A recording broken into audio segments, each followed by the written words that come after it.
Hey everybody, welcome back to the channel. Thought I'd talk about the old track loader a little bit this morning. I got some new parts in, and it's pretty exciting when you get new old stock parts.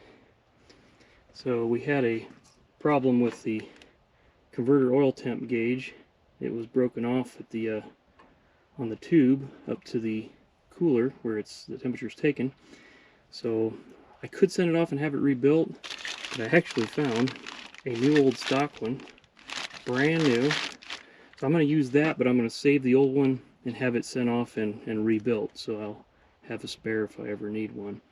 Also, the fuse holder on the dash was pretty toast, but luckily it's the same one IH used on their tractors and a bunch of other equipment, so they're readily available aftermarket or from the dealer. And also, I have a new old stock tube for the hydraulic cylinder. It goes underneath this boom lift cylinder right here, but on the other side because it's been smashed by something. Figured, well, I got this thing apart, I might as well put a new tube in so it'll work properly.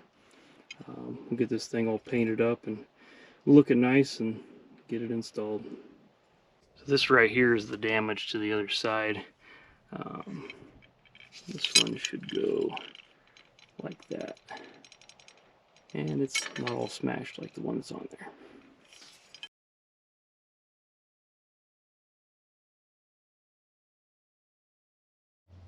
Got the dash all torn apart and hanging out. It's kind of dirty back there. We'll try to clean that up and then install the new converter temp gauge and the fuse holder.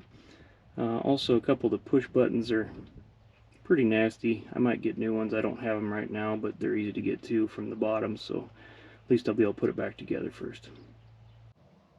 I got the dash all put back together. The new torque converter temperature gauge is installed. They're in the middle top. I'm gonna have to order some new buttons for the ether injection and the starter button because they're looking a little ratty, if I can find them. And we got the new fuse holder in over there. It's a little cheaper quality than the original, but the aftermarket's all they got now. Torque converter temperature gauge uses a capillary tube.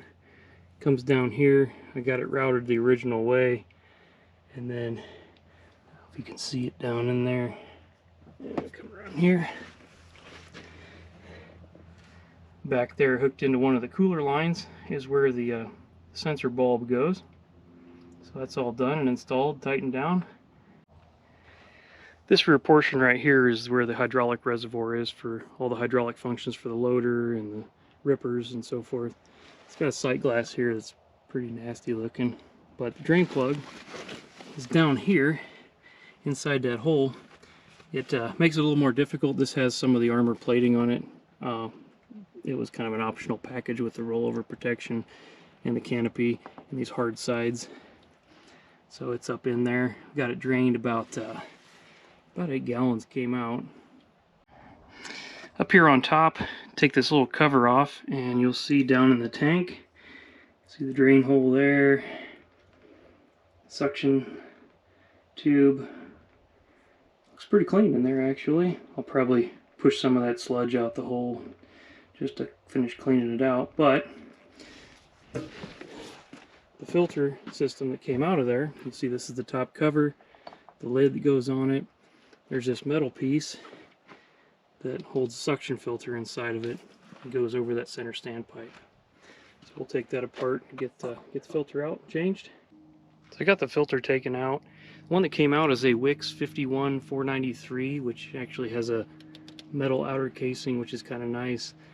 I'm a Fleetguard filter fan, so that's what I ordered. Unfortunately, that's got like heavy paper outside screen on it, but I'm sure it'll work fine.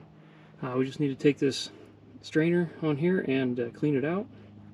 Swap the filter in, we'll clean that plate off and get it stuffed back on there and put it back in. We do have a new gasket that's goes between the tank and this upper part.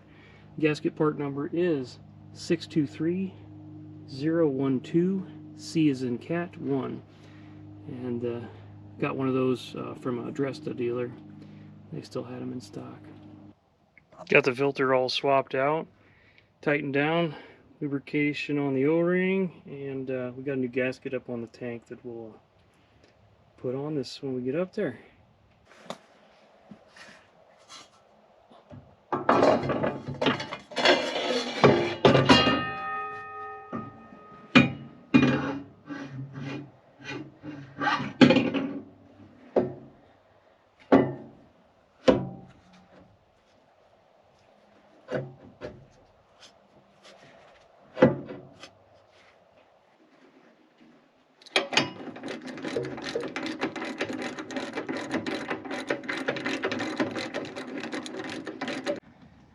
So the other transmission filter we need to change is down here in the shifter console. We got a new one here. It's a Fleetguard HF 6040, excuse me, 6064, and it doesn't look like I have a new O-ring for it, but we'll pull that thing off and get it changed out. Got the filter housing out. Filter looks like the right one. A little bit of chunks stuck in it, but nothing too terrible. About the same quality filter going in, but down in here, don't see it. Yeah, there's an O-ring in there, but I don't have it, so hopefully we can lube it up and it'll be all right.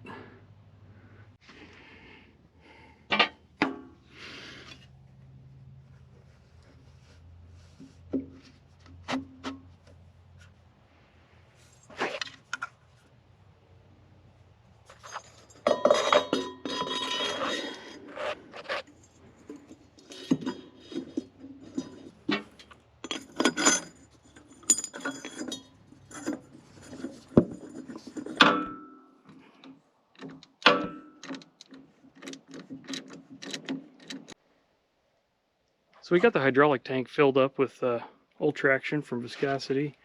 Also got the transmission filled up with the same Ultraction.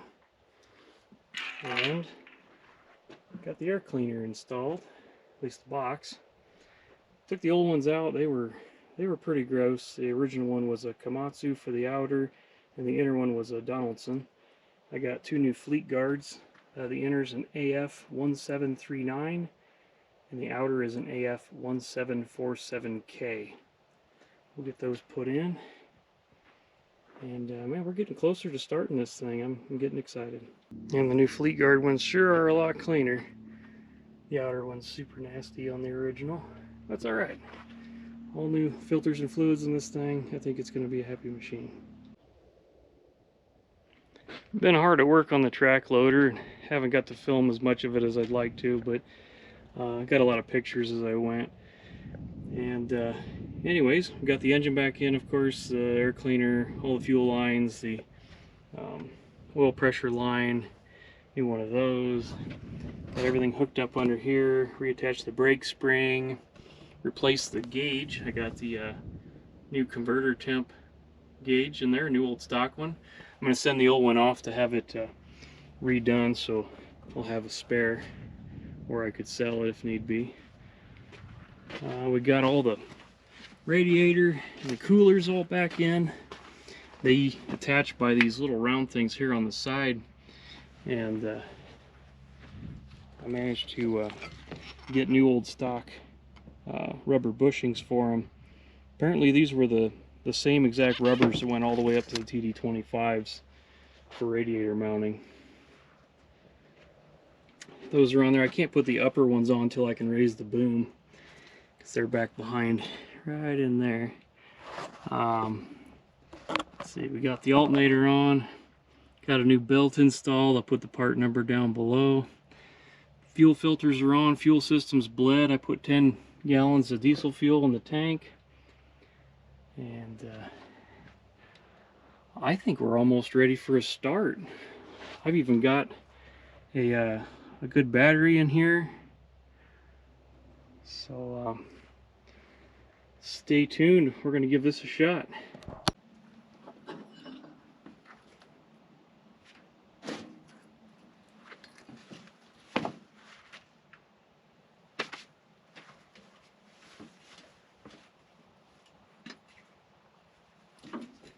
Got some ether just in case.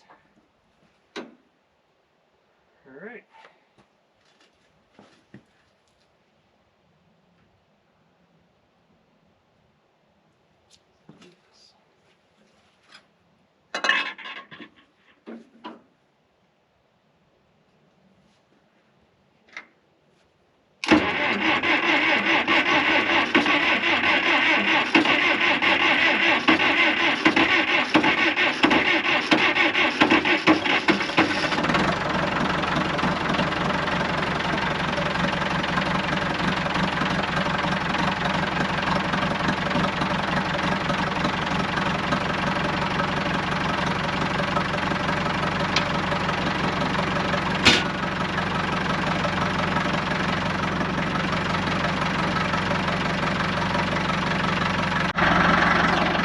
That started way better than I expected. I rolled over pretty good with that old battery.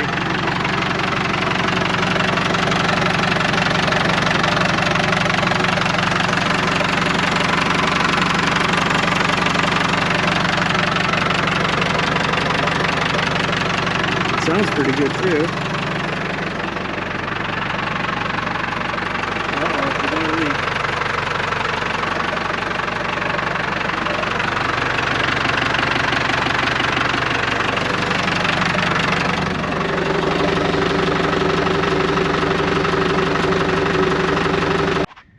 Well, we got the oil line tightened up. The other issue was up underneath.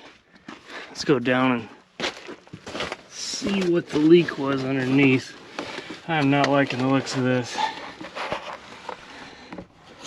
That is the bottom of the torque converter, and that is Hitran.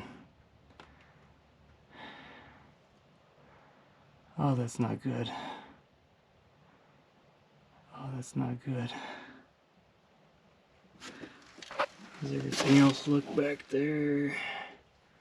Not too bad. Oh, this engine and torque converter will have to come back out, I think.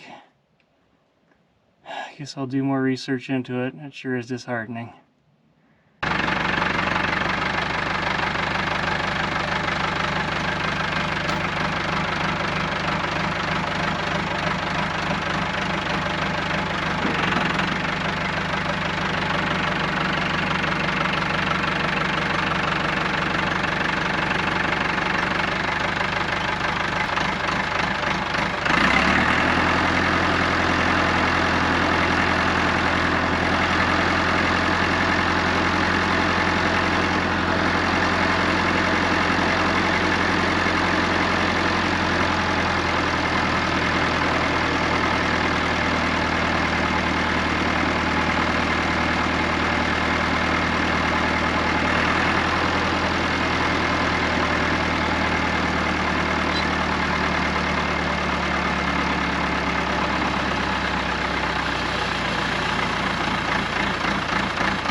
Unfortunately, the leak didn't stop. I'm gonna have to do some more research. I really hope I don't have to pull this engine back out. But I tried to put it in gear and it didn't move. Also, the clutch pressure gauge didn't move. And it's not a good sign. Pretty disappointing. But anyways, I'll do some investigating and check back in the next video. Thanks for watching.